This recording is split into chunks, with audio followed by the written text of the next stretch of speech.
So I think next what is it, next Wednesday, whenever October 1st is, I'll be in New York with David and Carla doing a week-long retreat. And initially I was thinking of just doing a silent, but I'll run it by David and Carla, but maybe it'd be good to do an evening, do some Dharma talk in the evening during the retreat, but we'll figure it out. So that Yes, sir. so if that's the case, then each day of the retreat at the end, I'll turn on Zoom and YouTube Live, and then we can have our talk and discussion. So, but most of the day it'll be yeah. I mean, from very early in the morning to the evening, we'll just be meditating. And if you wanted to maybe, and we can talk about it, Ryan, but invite others to join us through Zoom. I mean, that, Ryushin sometimes does that at his retreat space, and he sets up a Zoom for those who want to sit in remotely. I mean, that could be, you know, pretty cool. Yeah, yeah, we could do that as well. It's just that it would be on the camera would be on quite a bit, so it's up to you guys. Or we could just open it for the final portion of the day or something. We can figure it out.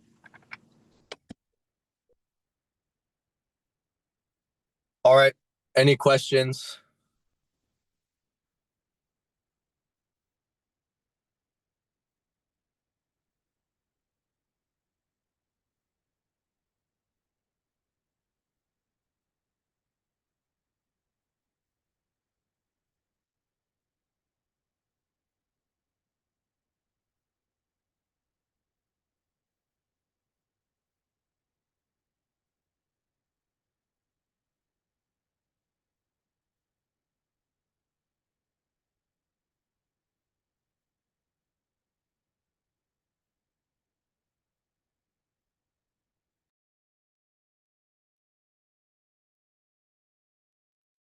Hey Ryan, I think maybe I've got something.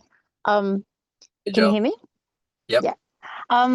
Yeah, interestingly, like for me, spiritual ego stuff just popped up after last night, after hanging out with someone I haven't seen for a while.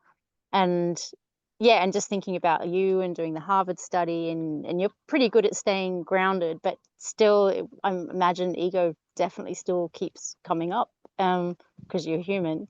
I'd just be interested to hear your reflections on such. Well, it depends what we're defining as ego. Like, if we're defining ego as self, then I think if you really don't have any self at all, then there's no basis for any degree of suffering or irritation or anything like that. Um, so that's a pretty rare condition. I haven't personally met anyone that is that far along or is that blown out. But in terms of, if you mean by spiritual ego like the thing related to the study, or being able, being quote unquote an advanced meditator, or spiritual teacher, all this. Yeah, like for me suffering still comes up, so there's still vestiges, there's still some selfing happening. Otherwise, the suffering wouldn't be possible, but or reactivity wouldn't be possible. But as far as the study's concerned, or if people ask me about advanced meditation states or whatever, like I see it all as just the product of training. Like there's no since you never get more or less reality, you never get there's no such thing as someone actually being more pure or impure than anybody else. Like we're not different than the worst of humanity. you know. It's just a matter of our conditions and what's happening in the mind and convictions and all of this. I have found one thing to be the case though. Like, I'm not really able to listen to as many Dharma talks as I used to.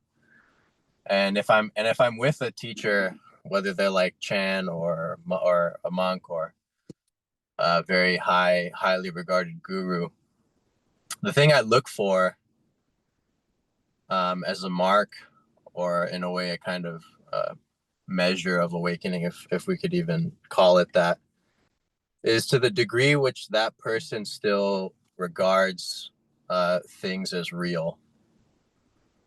So like for me, my capacity to go into cessation, or that I'm part of this study, like if anything, it's just a stressor, you know.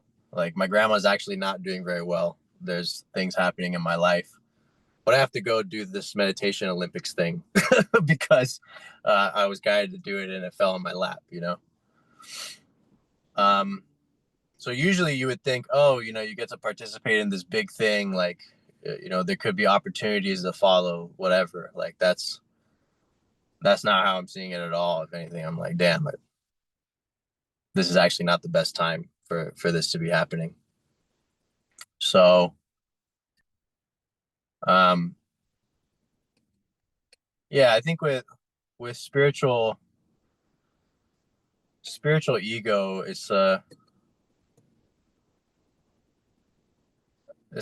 kind of positioning, you know. If you still believe that you're somewhere and that you're something and that you're closer or further away from something, then it's possible to have that spiritual hubris. But if all those notions have really been rendered useless or non-existent, then there's not a basis for it anymore. And even when I'm talking with another teacher or a master, and I'm looking for the degree to which they take things to be real or substantial, I do that to assess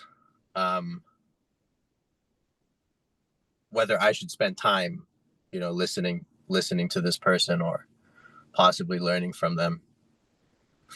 Because if I'm in the sense that none of this is actually happening, but I'm standing in front of this monk and we're doing the whole role play of the teacher student thing, and you know, I'm the student that doesn't know anything and all of this, but they still adhere to ideas of purity, impurity, closer, further, progression, absence of progression, falling back. You know, none of those ideas are real. Like those things don't actually exist. They just exist in concepts, and they exist to the degree to which we hold to them. So when I see that, it's difficult for me to be like, yeah, I have something to learn from that person. So it's not a matter of like this I know better than that person. It's not that. It's just that, you know, if their operating system is still like trying to get closer, worrying about falling back, having the conviction that they're right and everyone else is wrong, it's just not necessarily a person that I would want to learn from. Yeah. So the types of teachers I like are really like the Jim Newman, Peter Brown type guys, actually, or men and women that that have arrived at that. So yeah. But the spiritual ego phenomena of like, I'm the chosen one, you know, I overcame this and I overcame that and I sacrificed this and I sacrificed that, is really just, it's just stories. You know, a few years ago, I had to make a big sacrifice. I left my ex. I thought I was going to become a monk, and this was already after the non-dual shift. And after I had done that, I remember feeling like the world was transcended. finally. Like my final vestige of attachment to this place was just ripped out, or I ripped it out of myself, you know. So there was this state of being profoundly sad, and at the same time this glory of having done this impossible thing. And yeah, I don't know, a month passed or something, and it just dawned on me that the whole thing was a story. It's all just a story. I overcame this, I overcame that, I did this, I did that. It's just a story. So in the dawn of nothing ever happened, and none of this is here, and it's all just this, what tends to occur is that these circumstances or conditions in our lives will emerge that test that realization, and that you go through a process of refinement to make that realization apply. I wouldn't say apply, but it becomes evident that that's the case in every condition, in every circumstance. That's the case all the time. It's not like it only is the case in certain areas of your life where things are good and everything's fine, but it doesn't apply to the difficult parts or the places in you that where there's suffering and challenge. Yeah, so notice how the things that you're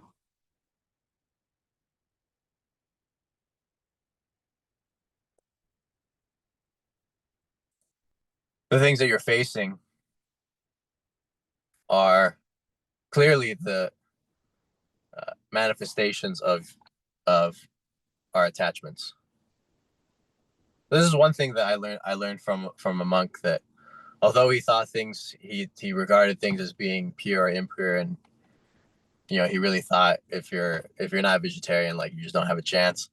One of the very profound lessons I learned from him, and it just goes to show you can always learn something useful from anybody, was he said the reason that the condition keeps repeating itself, the reason you find yourself in the circumstance again and again, is because you're still holding the string. You still have that attachment. That's why it always comes back, or that's why that particular lesson or challenge repeats itself. There's a part of us that needs that thing, and so we seek it, and then we deal with the consequences of that. But spiritual hubris, spiritual ego, is one of the most pernicious challenges on the path by far. Because the thing about it is that every experience that is had and every attainment that is developed through training can be co-opted by this spiritual ego and this sense of being an advanced meditator, or, you know, being a spiritual person, both of which are not real. You know, there's no such thing as meditators. There's no such thing as people. There's just radiant presence. There's just Buddha nature. So that's the dangerous thing with training. You know, all of these things, like being able to cut through emotions, or being able to become, you know, psychologically imperturbable, and being able to train yourself into being a disciplined and very strong person, you know, in the relative sense, and what's regarded as important in our world. Those qualities are all hailed as very profound. I mean, a person that can actually do what they say they're going to do. If you could just decide to do something and then actually do it, whatever it is, that's a superpower for sure. The problem is that in the context of spiritual practice and awakening, whatever is occurring and whatever has been realized, because there's vestiges of self that usually remain,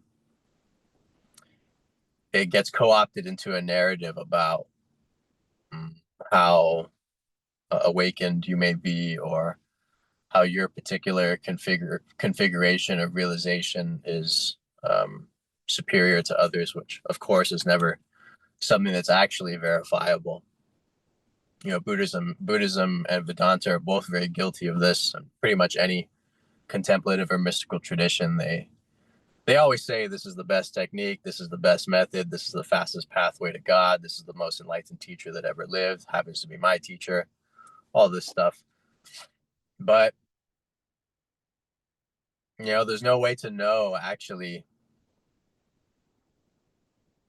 There's no objective way to know how awakened a person is, you know, short of being transported into their consciousness and you know, seeing it for yourself. But how rare is that? I mean, that almost never happens. So yeah, but it's pernicious because it really, it can take all of these things that are defined as letting go, all of these things that are defined as path, defined as dharma, and taint them with self.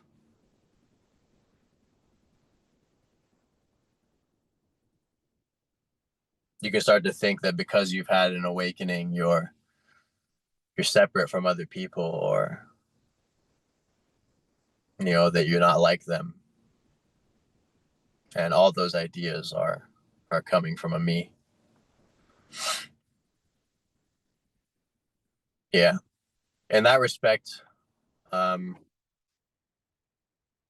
doesn't matter how much meditation you do, or what your meditative quote unquote attainments are, or how long you can sit. You know, I can sit for very long periods of time. I have all kinds of experiences that people classify as mystical or profound. But to me, none of it's liberating if you're still caught in experience, and if you're still tied to what happens.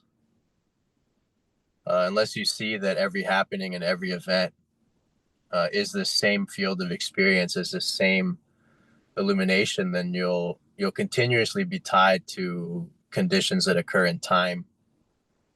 You know, you'll have the sense that you need to be calm and you need to be separate from the world, because that's spirituality, and that's what's comfortable. And oh, those people out there, they don't know anything. You know, the truth is we don't know anything. But we recognize this, and that is a gem. You know, it's an unknowing. You just awaken, just awaken from the reality and the drama of concepts.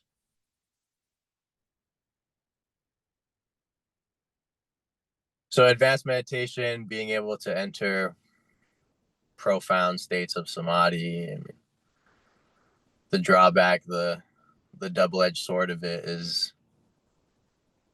you know, you could be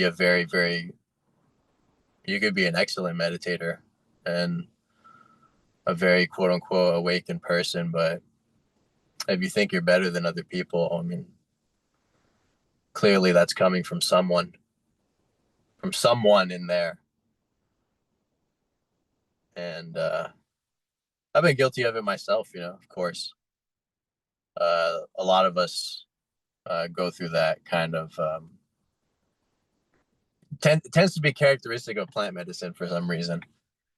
But after you have this big blowout experience and you're young and all of this, it's very easy to think you were chosen, and that those feelings that you had since childhood, that you were meant to do something incredible and that your life was for a reason, they can get co-opted into this delusional narrative about being special, or about being the one. I mean, one of the things I've encountered many times with meditators I consider greater than myself And this isn't just with one person, you know, I've encountered this many times. I almost, it's like in the back of my mind, at some point this guy's gonna tell me he thinks he's the Messiah, or he's in line to be the Messiah. And I've seen this from people who are awake in their sleep, and you know, they have perfect mindfulness, their mind never wanders. What's the point of having perfect mindfulness and being able to be awake in your sleep and having all these superpowers?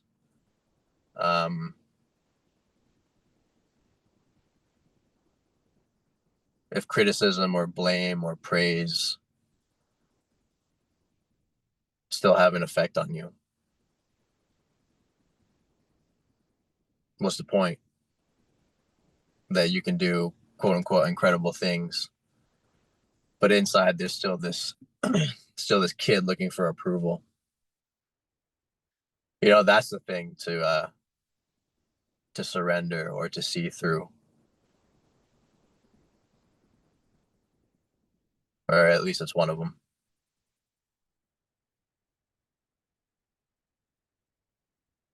Yeah, in the Shurangama Sutra, it's a Mahayana sutra. There's a section in the back of the text called the 50 demon states, or the 50 Mara states. And so there's the 5 aggregates of form, feeling, perception, volitional formations, and consciousness.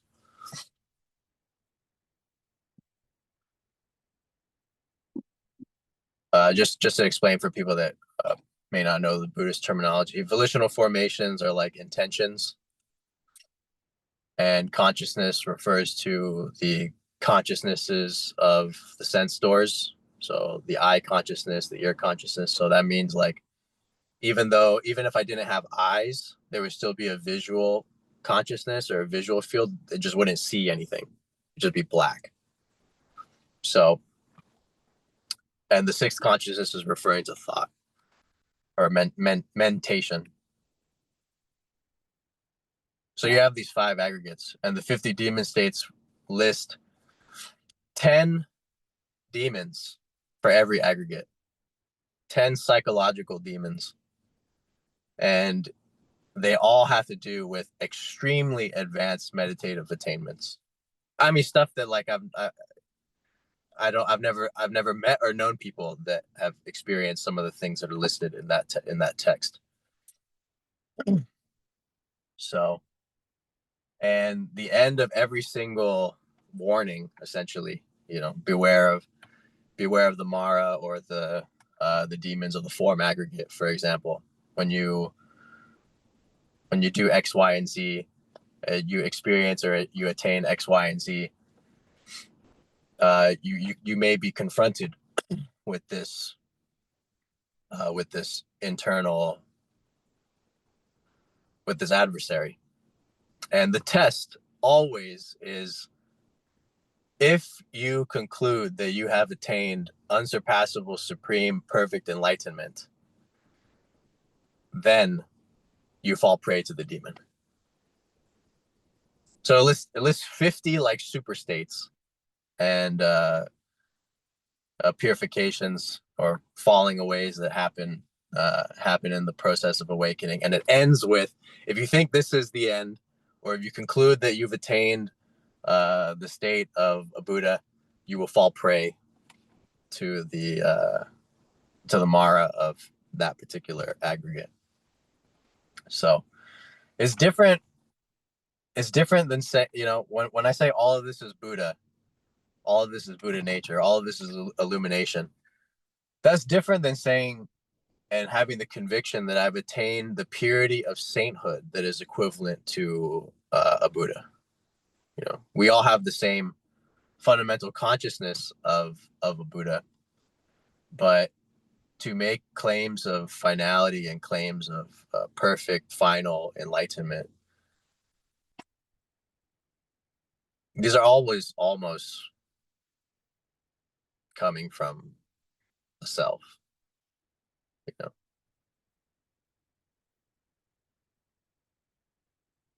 Yeah, and the Shurangama is clear that it's a recipe for delusion. These things are very subtle, they're not talked about, particularly in Western Dharma circles. It's written off as superstition, but it happens. It is a thing that people have some big shift or some awakening, and suddenly they've concluded they've reached the end of the human development spectrum. So yeah, just a thing to be uh, cautious of, where it is that we're making assumptions of finality, or where it is that we're making convictions when we don't actually know. Whatever super final state we may have experienced or we may be in, there's no way to know that there really is such a thing as final. So Buddha was onto something when he just said, the real point is suffering and its end, and he limited his teachings to purely that. By doing so, these types of concerns are eliminated. What kind of final state or super state a person has arrived at, not important. Is suffering and suffering / self present or not? This was the Buddha's approach to things. And by orienting the teaching around that, he was able to avoid having spiritual teachings be about claims about reality. So it's not what I do. I make claims about reality. I just don't know if they're true. Absolutely. But that's my personal interest. So, people do things their own way. Yeah, I hope that answers that.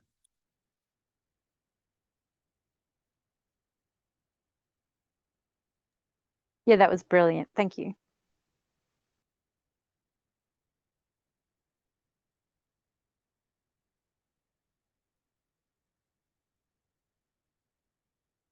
I think there's a question down here.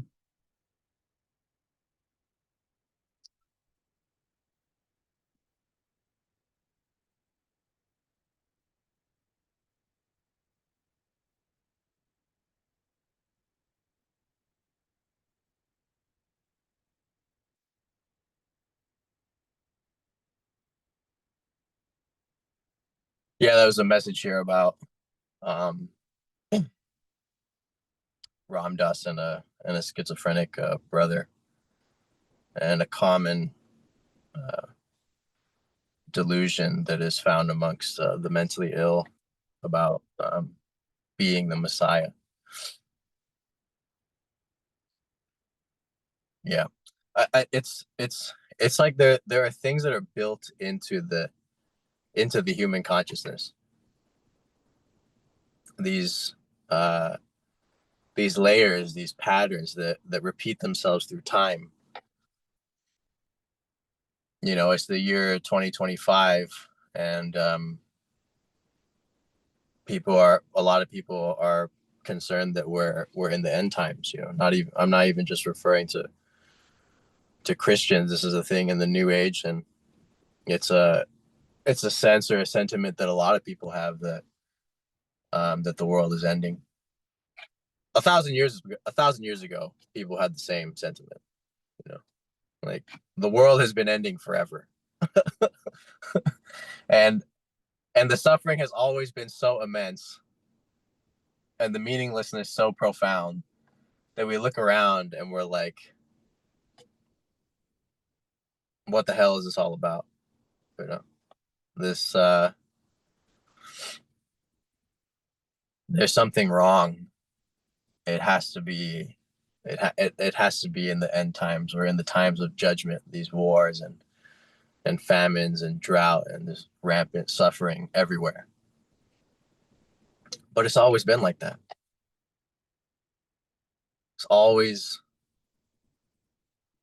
There's a good quote from Watchmen that said, I think it goes, secretly in the heart of men is the wish for the apocalypse.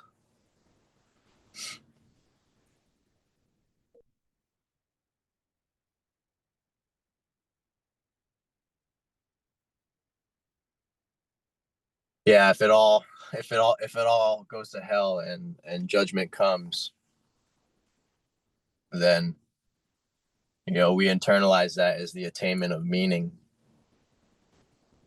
and that there was and is a higher power, and that all of this was happening for something. It was happening for some redemption, or some afterlife. So how to apply that to yourself is where you're doing that in your own spirituality, where our need for redemption and meaning is actually binding us, by making us attached to particular narratives. I mean, the thing with the seasoned practitioner, or the Dharma practitioner, that is undergoing or has undergone crisis and immense suffering, is that this becomes the only thing that matters. This becomes the only thing they get up for in the morning. This becomes the only thing that gives their life any purpose and reason. And on one hand, of course, that's a good thing if it's going to save you from suicide or some unfavorable thing like that. But in the exact same way, it's limitation. In the exact same way, it's bondage, because you need it. It's bondage because ordinary life is just too mundane, and you're just too smart and too good enough and too wise to just be a regular person. I think the greatest renunciation is just being a regular person. We all want to be the special. And if we don't, at least at one point in time, we probably did. But this awakening to reality is the awakening from fantasy.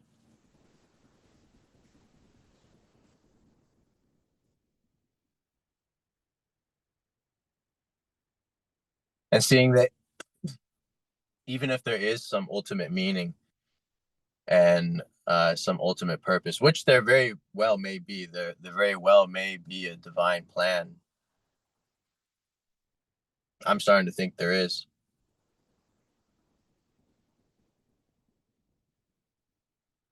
But the point is whether you need that or not.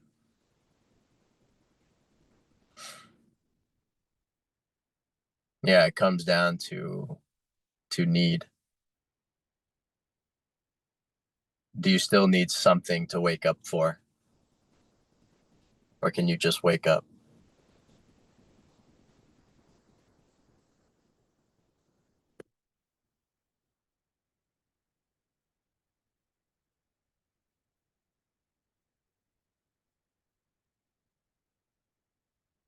Yeah, it's a sad thing that I've observed, because I've seen it from so many practitioners and students. They tell me, I have nothing to live for. This is all I have left. I've lost everything. And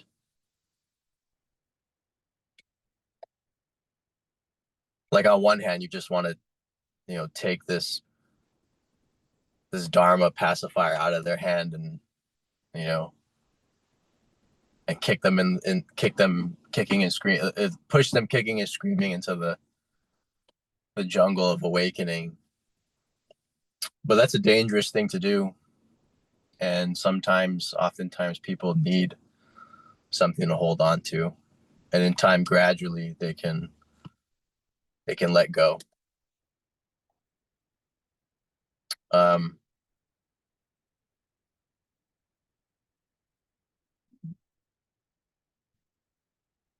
In the beginning, and for a very long time, the reason that we practice is for freedom, or for meaning, or for something. It's providing some function.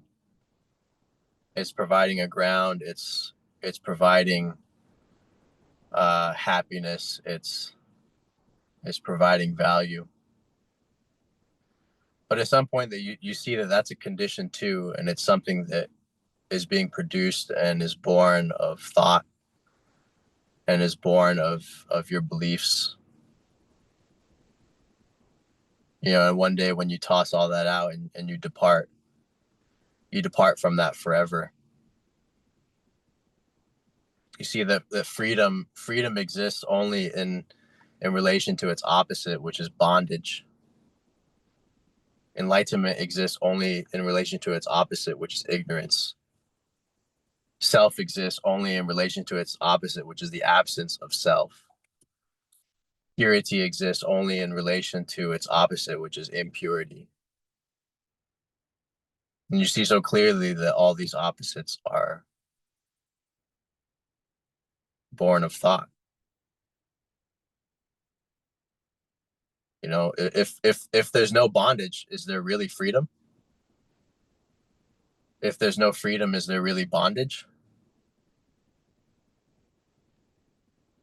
The field, God,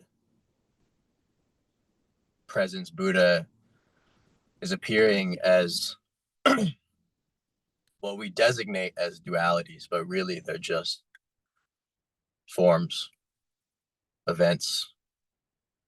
They're just seeing, they're just hearing, they're just tasting, they're just touching, cognizing, intending. It's just process. And because we take those processes as real and true and as being of substance, we become ensnared in the drama of duality, of attempting to awaken, attempting to depart from unawakening, attempting to become more pure, attempting to mitigate being impure, attempting to fulfill the 10 perfections, or the 6 perfections, or the Eightfold Path, or the Eightfold Noble Path, or the jhana factors, or the 8 jhanas and cessation of perception and feeling.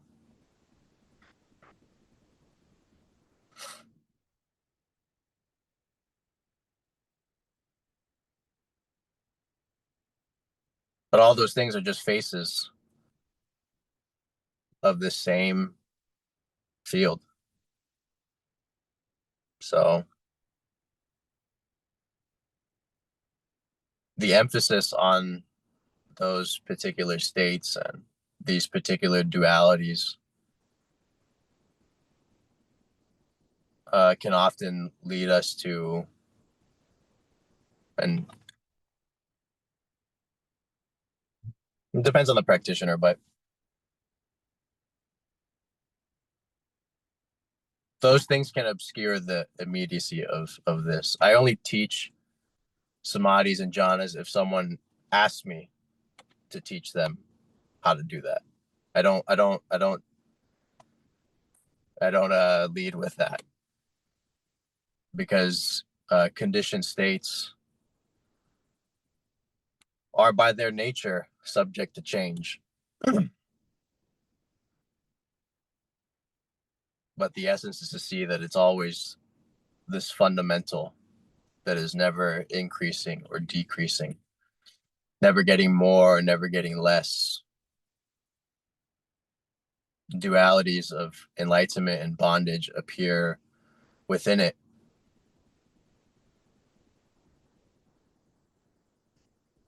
But this field isn't subject to what happens. And the paradox is that at the same time, it is the only thing that's ever happening. I've explained this many times to probably half of you, but since some of you are new, this is an important analogy to stress this point of never increasing or decreasing. When you're in a dream, you're under the impression that there's you in the dream, there's the dream environment, which we designate as the dream, and then the function or the phenomena of dreaming itself. So we have three things: dream, dreamer, and dreaming. And this is how we go through life. We're under the impression that we are consciousness experiencing reality. So there's consciousness, there's experience, and there's reality. And that these three things are separate. It's just like the dream. You're really under the impression, or you may see that these three things are not the same thing. But when you're in the dream and you investigate the dreamer, you find that the dreamer is, of course, the dream. Everything that is touched, everything that is experienced is the dream.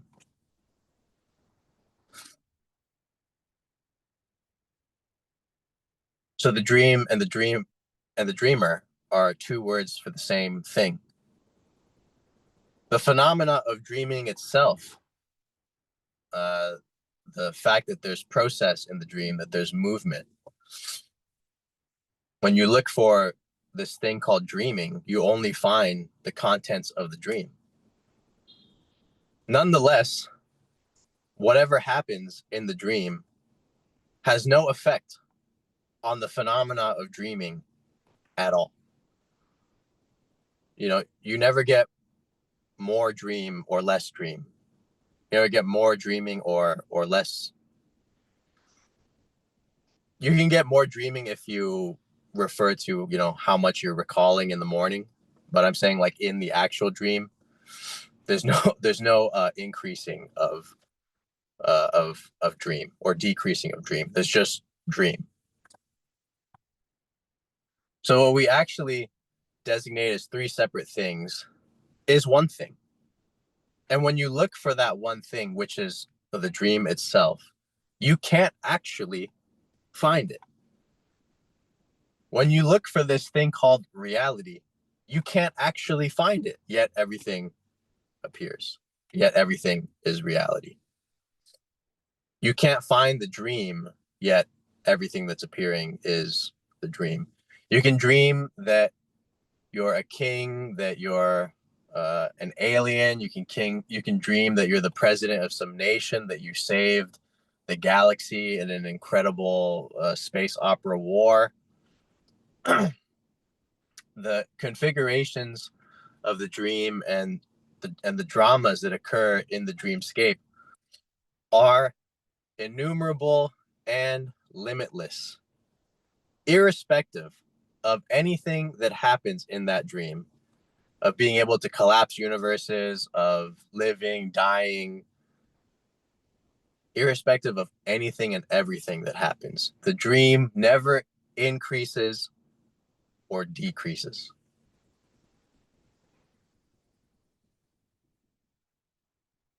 It's exactly the same with reality. It's never increasing or decreasing. God, consciousness, radiant presence, Buddha, it never increases or decreases. It simply is, uninterruptedly.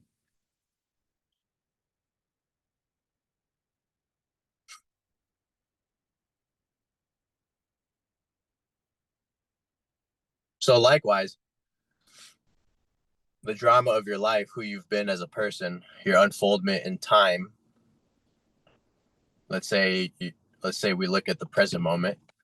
You have a certain degree of mental obscurations or difficulties that you're dealing with. Let's compare that to, let's say in 5 years or 10 years, you achieve or you enter this thing called enlightenment, and your impurities and your mental vacillations are destroyed and they stop arising.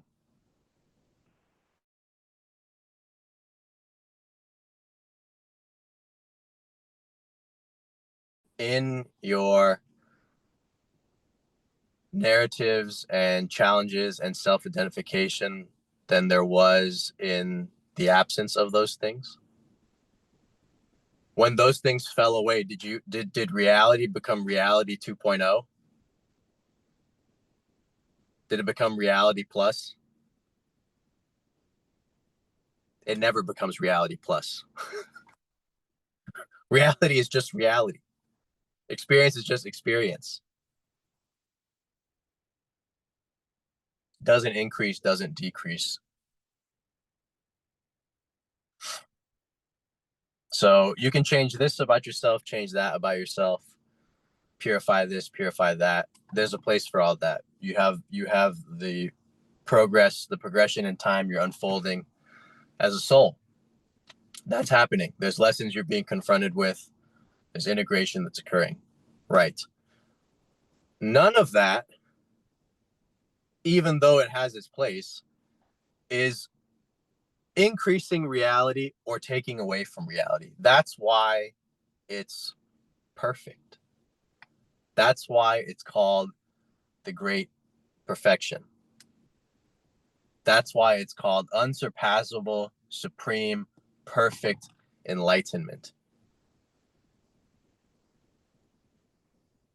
Doesn't increase, doesn't decrease. You can't get closer to it, can't get further from it. It is isness,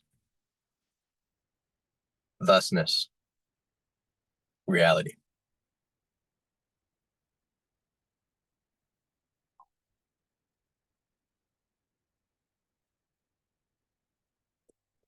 I think we can do one more question and then we'll call it at the end of the hour.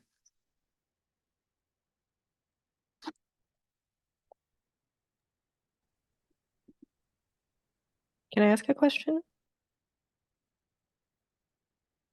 Sierra? Yeah, sure.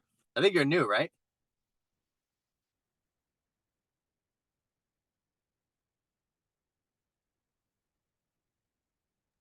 If you're Sorry. saying it, if you're saying Sorry anything, I about can't.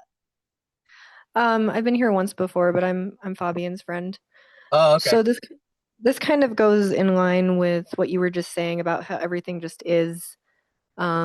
So a few years back, I was meditating pretty deeply.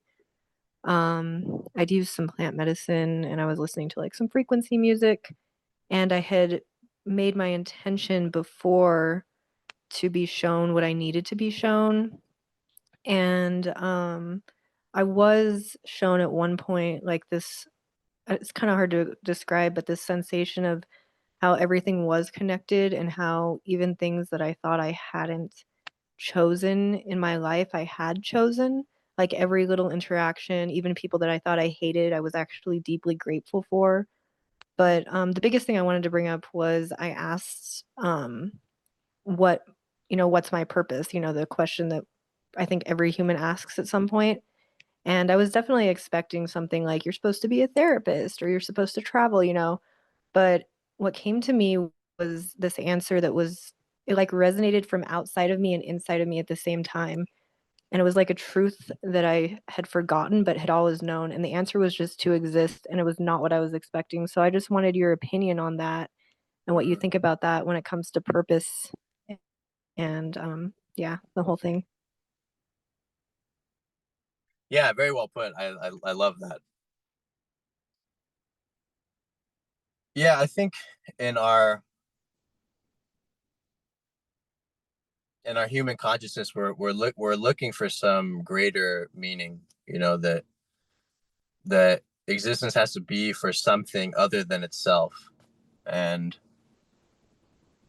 it's very likely the case that things exist for themselves, and that the purpose is the thing itself. So I think there's insights like that are really at the absolute perspective, that the purpose isn't anything in particular. It's not a specific something. It's just the reality of being that is the purpose.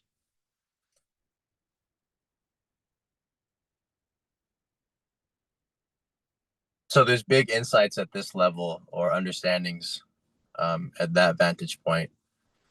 At the same time, people still do have a relative calling or a relative purpose. Often there's a kind of gift that a person agreed to give to the world before before undertaking their incarnation here.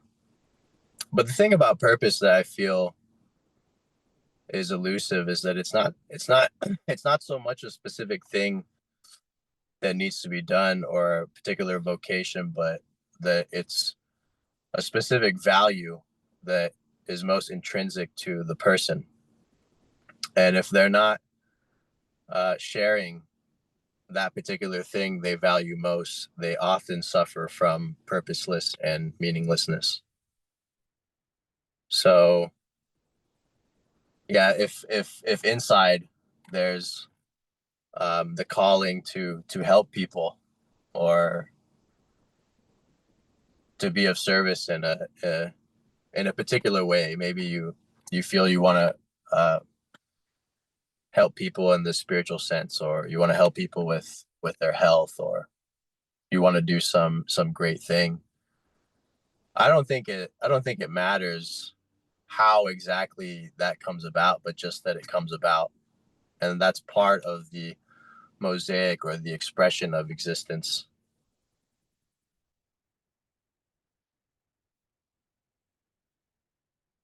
In the same way that it's true that existence is here to exist, whether that's likely true. It could be true that existence is here to exist as specific things, as specific gifts, as specific events, and that contributes to, in a way that contributes to the variety of the dream and the beauty of it. There's a good statement by one of my old teachers, Mark Griffin, and he was saying that no one seems to know why any of this is here. And then he said, well, maybe someone knows, but none of us seem to be able to find him. But he's probably not a him. He's probably more like an it. No one seems to be able to find it. And he often talked about these masters of reality and masters of consciousness. But it doesn't seem that anyone knows how exactly we got here. How existence appeared at all, as opposed to the absence of it completely.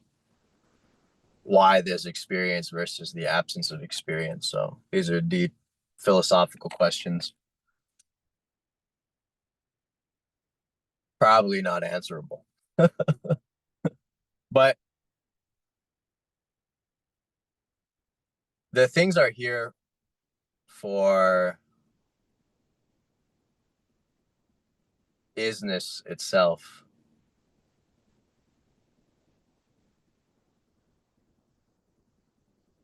I feel the power in that is that you stop looking for specific reasons and specific purpose, and you can open to the freedom that's ever present, and you can escape this incessant pressure that you need to do or be something.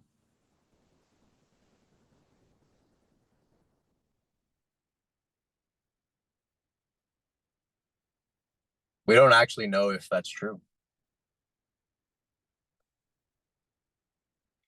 It may be the case that your whole plight in time and of being lost and of not being able to figure it out and of having made mistake after mistake after mistake, it's possible that you die, you go through the life review, and you see that that's exactly how it was supposed to be.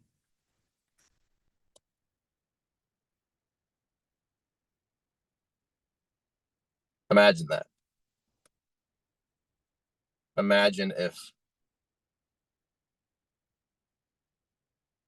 it was all part of the program. Being lost, getting found, the despair, the descent, the ascent.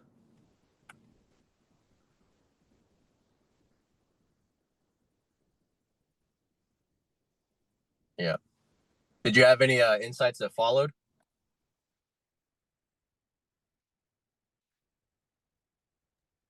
Um, so after the initial insight, was just that I wanted to do the best I could while I was here to bring as much happiness and to help people as much as I could.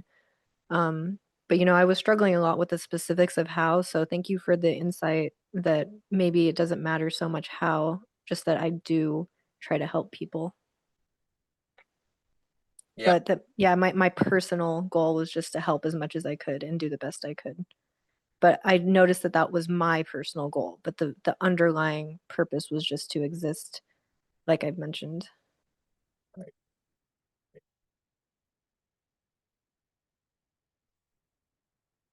Yeah, the subject of calling is so mysterious. We don't know where our interests come from.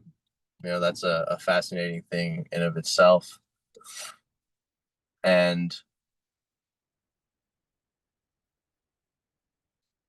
yeah, the thing with purpose or finding purpose, finding your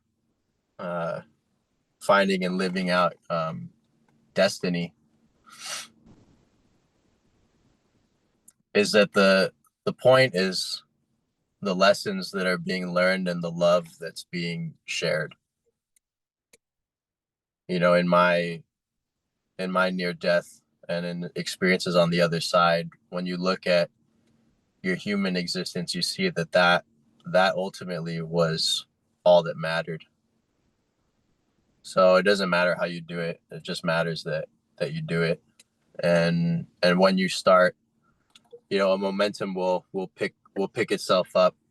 You had to be lost before you can get found. You had to go through the thing of trying to figure it out.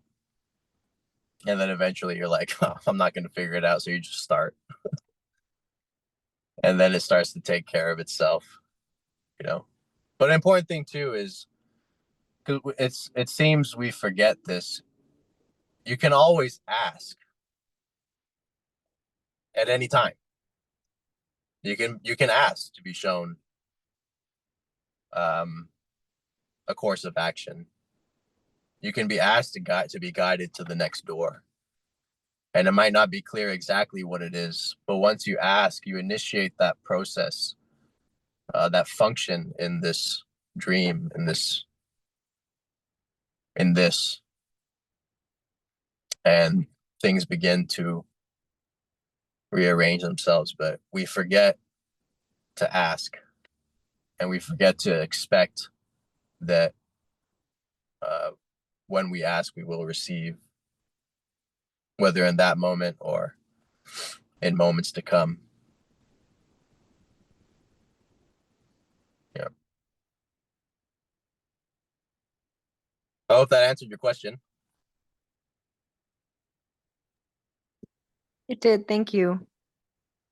You're welcome. All right.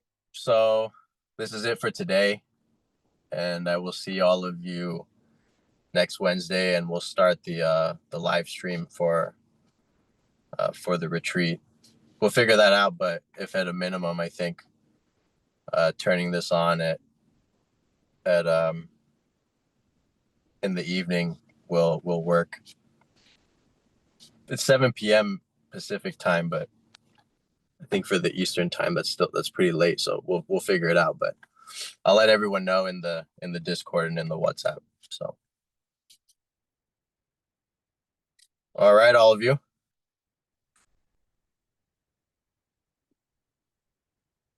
Thanks, Ryan. Yeah, You're thanks, Ryan.